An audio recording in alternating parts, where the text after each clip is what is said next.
Today is World Autism Day, World Autism Awareness Day, a time to increase understanding and acceptance of those living with autism. Eyewitness News reporter Amanda Palacios takes us to a special celebration here in Southern California.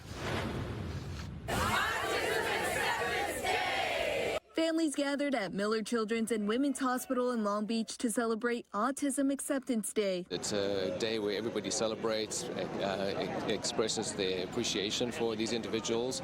Autism is a very wide spectrum of behaviors. It's not, when they say that if you've seen one child with autism, you've seen one child with autism.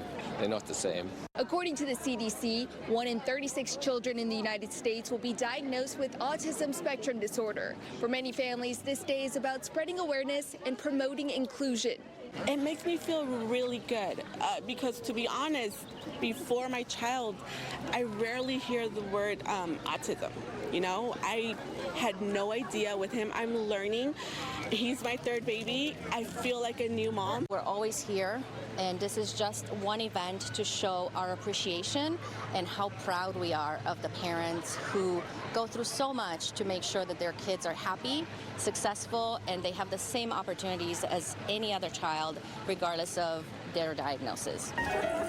This year's celebration featured a new edition of therapy horses and a special visit from the Long Beach Fire Department.